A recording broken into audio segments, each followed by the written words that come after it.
Good morning everyone. Nandito tayo ngayon sa AB Testing Center. Ganito ito lang ang pag-process ng sample sa pag-testing.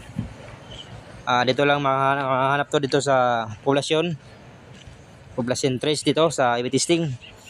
Ito yung proseso ng ating pag-sample. Sample to sa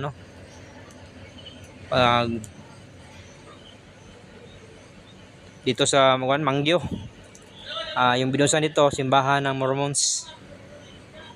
Ito yung tinitesting nila kung anong tibay ng binuhusan natin, tibay ng mga sample, kung anong lakas yung design niya in-order nila.